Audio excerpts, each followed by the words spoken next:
ایک چھوٹا بچہ ہے، اس کے والدین کہتے ہیں کہ اگر ہم ایسے گھر میں اسے لے جائیں جہاں فوتگی ہوئی ہے تو بچہ بیمار ہو جائے گا، البتہ اگر 40 دن بعد لے کے جائیں گے تو کچھ نہیں ہوگا. یہ عقیدہ رکھنا کیسا ہے؟ یہ عقیدہ جی بالکل فرسودہ عقیدہ ہے.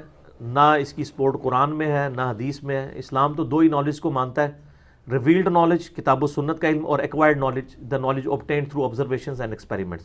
اگر ڈاکٹر صاحب کو یہ بتاتے ہیں کہ اس طرح ہو جاتا ہے تب بھی ٹھیک ہے، آپ نہ لے کے جائیں. ڈاکٹر تو اس کا مذاق ہی اڑائیں گے. اور اسلام تو آپ کو پتہ ہے سپرسٹیشنس کے ویسے ہی خلاف ہے. قرآن میں واضح ہے وَلَا تَقْفُ مَا لَيْسَ لَكَ بِهِ عِلْم. اے انسان کسی چیز کی پیروی اس وقت تک مت کر جب تک کہ ڈیفینیٹ علم تیرے پاس نہ آ جائے. ان السمع والبصر والفؤاد كل اولئک کان عنہ مسئولا. بے شک کان، آنکھیں اور عقل، اس کے بارے میں پوچھا جائے گا کہ ان انسٹرومنٹس کو یوز کیوں نہیں کیا. جی کالی بلی راستہ کاٹ دے جی نحوست ہے. سر میں یہ کہتا ہوں کہ اس وقت جو دنیا میں ٹاپ بیٹسمین ہے، جس طرح میں انڈیا کی مثال دیتا ہوں، کوہلی کے آگے سے آپ 100 بلیاں بھی کالی گزار دیں، انہوں کا یہ عقیدہ ہے نا، اور پھر بھی سینچری مارے گا، ٹھیک ہو گیا. اور ایڑا تو انہوں لڑیا ہے بالر انہوں دا نیوزی لینڈ دا بولٹ. سر وہ کالا رچ بھی لگا دو اور پھر بھی تو انہوں جناب یارکر مار کے بولٹ کر دے گا، کوئی فرق نہیں پڑتا. یہ یعنی ایک فرسودہ چیزیں. اسلام ان علوم کو نہیں مانتا جی، یہ بالکل فرسودہ چیزیں. اس کے علاوہ بھی ہمارے سب کانٹیننٹ میں وہ جی سورج گرہن کے وقت کوئی عورت نہ نکلے، وہ بچے کو بھی وہ داغ آ جاتا ہے، یہ ہو جاتا ہے، وہ ہو جاتا ہے، پتہ نہیں کیا کچھ مشہور کیا ہوا ہے.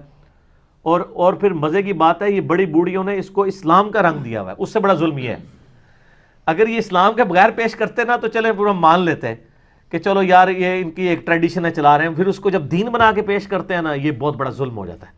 بدعت علیحدہ اللہ پر اس کے نبی پر جھوٹ باندھنے والی بات ہے. بچے ان لوگوں کے فتنے سے. اور اس کا بڑا آسان طریقہ ہے، ان سے یہ پوچھیں کہ یہ کہاں لکھا ہوا ہے.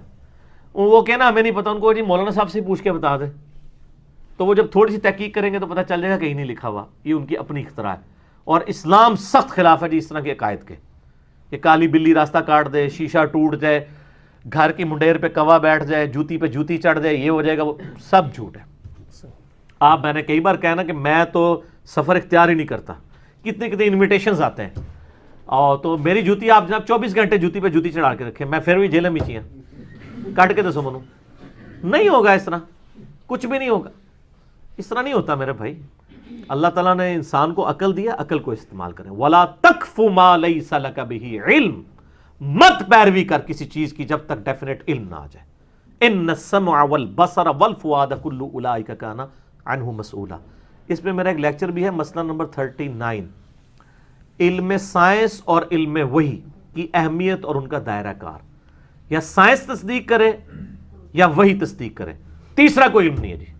ٹھیک ہو. آپ نے کہا کہ ڈاکٹر سے پوچھ لیں اگر اس طرح کا معاملہ ہے، اور اگر ڈاکٹر ہی بزرگ نکل آئے تو پھر کیا کریں؟ ہاں یہ بھی خطرناک ہے جی. نہیں یہ بڑے اچھی طرح ظاہر ہے، صحیح بات ہے، یہ پڑھے لکھے جاہل ہیں. آپ دیکھیں آپ کے پڑوسی ملک انڈیا کے اندر امریکہ کے بعد سب سے زیادہ پی ایچ ڈیز ہیں، اور پی ایچ ڈی بھی بتوں کے آگے جھکتے ہیں.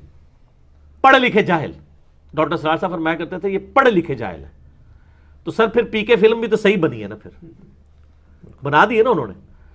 تو اگر ڈاکٹر اس قسم کا جاہل ہے تو وہ پھر ڈاکٹر سے تو پھر آپ کو تبلیغ کا ذریعہ مل جائے گا نا. ان کو کہیں جی ڈاکٹر صاحب یہ جو آپ بات کر رہے ہیں نا اس کی دلیل بھی پیش کریں آپ، ٹھیک ہے نا. اکثر لوگ کہہ رہے ہوتے ہیں جی وہ ڈاکٹر سے تو آپ بغیر دلیل کے دوائی لے لیتے ہیں، اور علماء سے بغیر دلیل کے کیوں نہیں مانتے.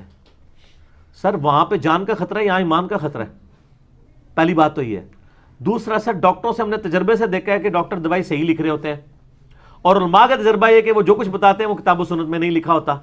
اور تیسری پھکی یہ ہے کہ ڈاکٹر اگر آپ کو کوئی دوائی دیتا ہے نا، سر آج کل تو اتنا ایڈوانس دور ہے، میں اپنی وائف کی دوائی لے کے آیا تو تھوڑی دیر بعد آیا، اس نے نیٹ کے اوپر وہ ساری دوائیں ڈال کے پورا لکھا ہوا کہ کن کن سمٹمس کے اوپر یہ دوائیں ہیں، ان کے کیا کیا فارمولے ہیں.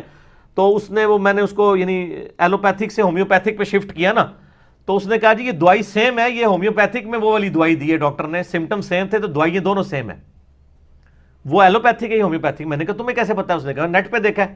تو سر یہ جو آپ کے ڈاکٹر دوائیں لکھتے ہیں نا، ہر میڈیکل سٹور کے اوپر ایک کتاب رکھی ہوئی ہوتی ہے.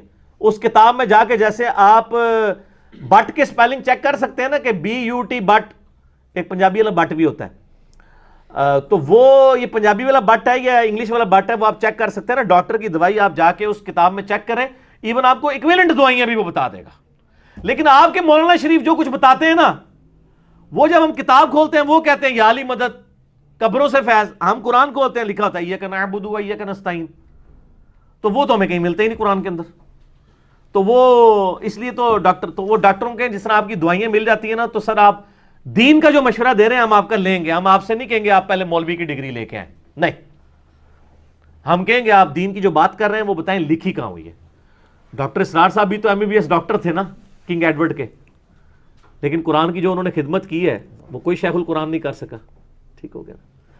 تو وہ یہ فرق ہے.